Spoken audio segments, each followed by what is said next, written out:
guys, Jonah here, back with another beer review. And I know, I look like absolute shit. And that's because yesterday I had poison injected into me as a cancer treatment. Absolutely ridiculous, but it is what it is. And you got to go through those things, I guess. And unfortunately, I'm going through it again next week. And yeah, this week it's hit me hard, man. It's not pleasant, but this week, ugh, just ridiculous. Anyway, so I got home from the hospital and went to sleep straight away last night. Didn't even worry about beer, but today I'm going to be drinking beer. And as you probably know from looking at the front, I am doing this one, Beavertown Supermoon, and it's a hazy IPA at 6%. It's got some crazy sort of planetoid weird thing. I guess that's meant to be like a moon, but it looks like some weird sort of skull thing to me.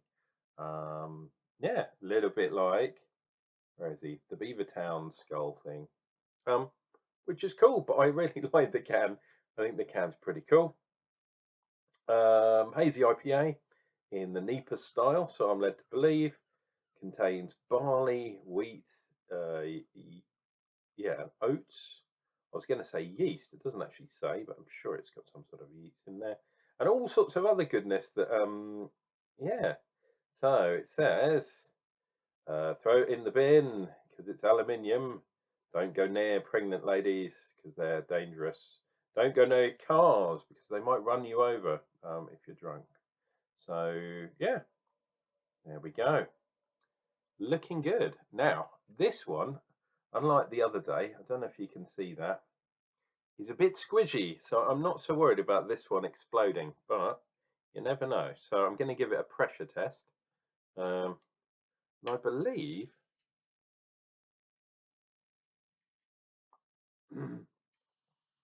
oh, there was a bit of a kind of, look at that, a little bit, but it didn't go everywhere, which is good. So let me try and get this into the glass. I was a bit worried because I think I bought this at the same time as the one that exploded. And you can never be sure with hazy beers.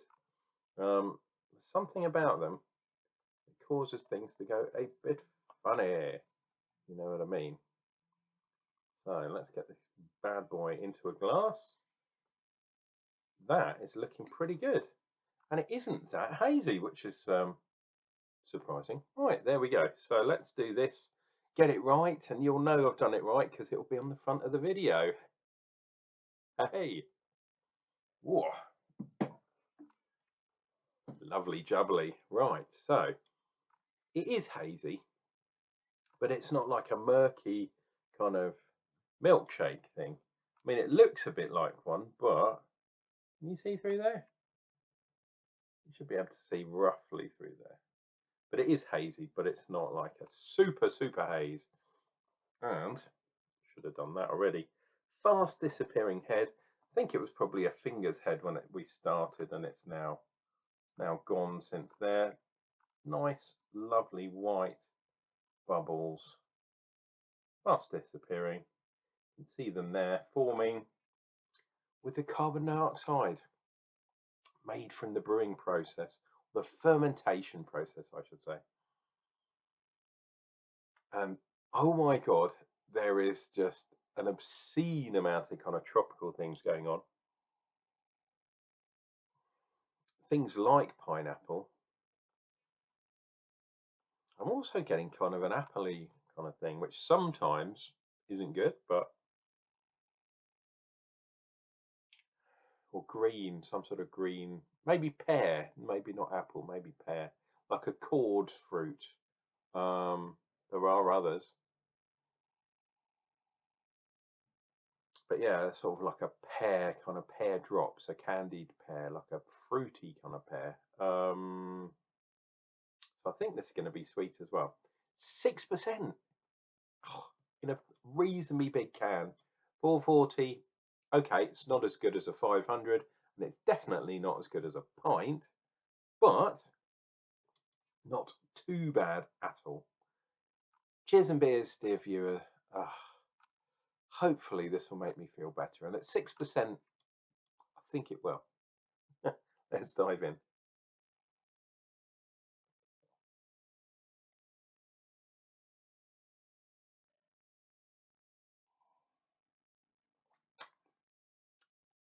Okay,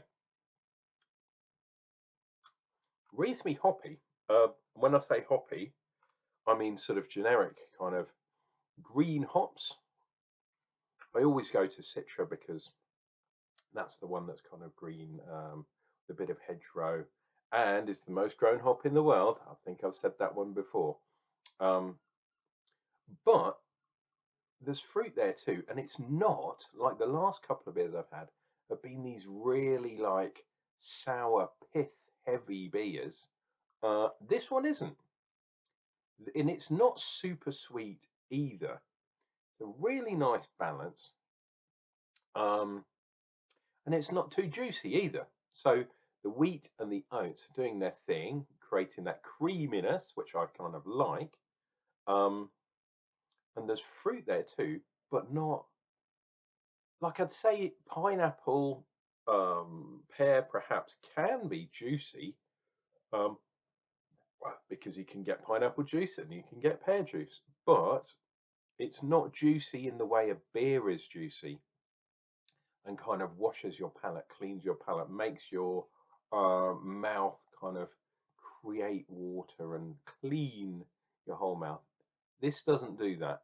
Um, and as a result, not super bitter, which is cool. I quite like this. The other thing about this, which could be dangerous, we shall see. You'll probably see more than I do till I watch this video back. But at 6%, a really easy drinking beer can definitely get you in trouble.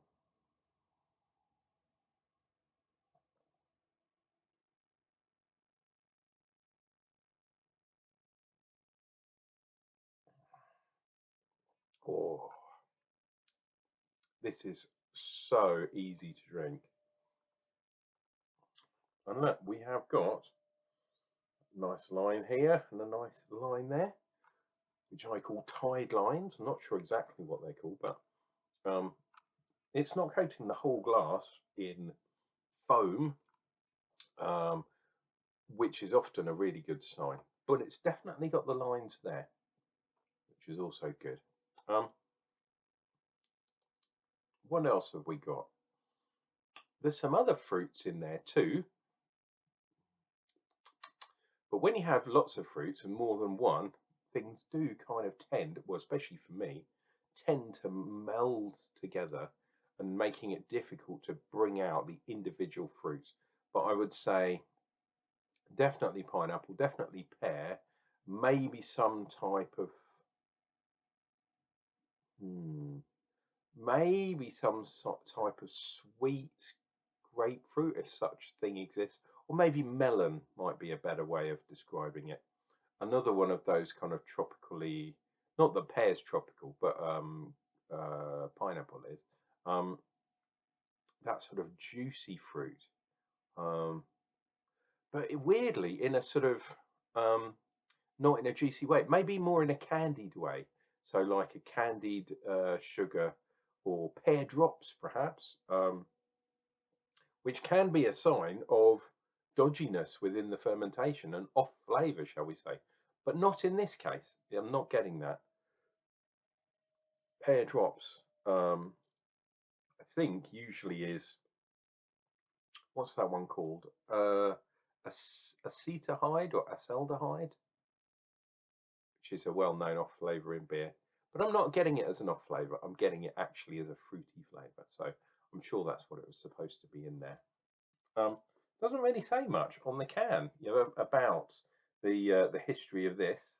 Obviously, the supermoon is quite cool because we've just had a harvest moon, being August, as we well know. There are a lot of supermoons around of late in the last few years, and I believe the one in August, along with meteorite showers, which I didn't catch this year, unfortunately. Had a lot going on at the beginning of the month, a lot of doom and gloom. But I won't spoil your day in describing all of that kind of stuff, dear viewer. Um, if you want to hit me up on Facebook, maybe you'll find out because I have done some posts on things, absolutely crazy things abroad. But this beer is nice. It's smooth. It does not taste like a 6% beer. This would definitely get you into trouble. This is more like a sort of normal pale ale of sort of 4%, and it isn't. It's 6%. So I know, 6% isn't super duper, but if you're expecting 4% and you drink 2 pints of these, you're tripling up essentially. Does that make sense? It does in my head anyway.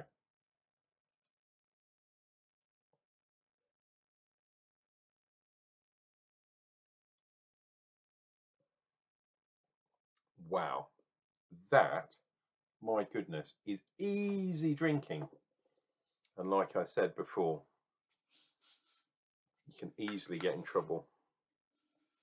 There is, or there used to be, a bar that did a lot of Beavertown on draft or on keg if you're extremely lucky. But I think these were on. They were either on keg or key keg, which would be good. So I might have tried this before, but I definitely have not reviewed this before. This is a superbly crafted, sneaky 6%er. And I would advise you to go and find them. I think I obviously bought this somewhere. I think it was in Marks and Spencer's, same as the beer that I had a couple of days ago. Um, and they must have been on some sort of offer. Otherwise, I wouldn't have bought them because they're really expensive in there.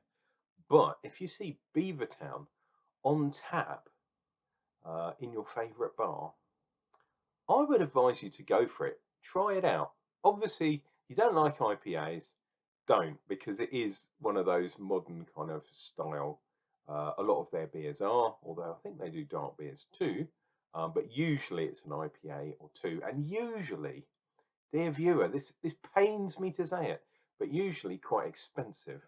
Um, any bar, um, and a lot of the bars I drink in are by the seaside because that's where I live. They seem to put a markup on beers um, for no reason, just because I paid £8 for a pint very recently, and I was shocked. I was thinking, why have I just done that? But it was a beer that I wanted to try. It was from a local brewery, which is under a mile away from the pub that I bought it in. It was £8 for a pint. That's like London prices. Jesus Christ, outrageous.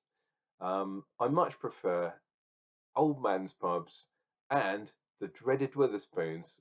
I actually like Weatherspoons because I like cask beer. Um, and you can get some quite good deals in Weatherspoons, both on food and for the beers and for the wine for the lady. Um, they've also brought back cocktails and that kind of stuff. I know, dear viewer, not all of you will like Weatherspoons. I totally get that. But I quite like them. They are good, I think, for drinkers. Um, Lots of rumours as to what happens in their pubs and how they treat their people and what they do to the beers.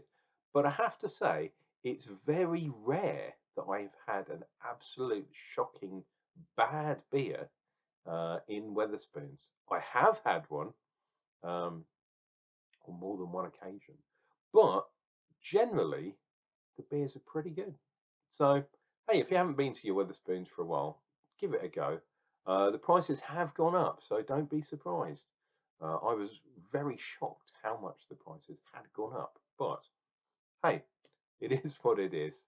I'm now rambling because the 6% beer that I've just drunk um, pretty quickly has started to kick in.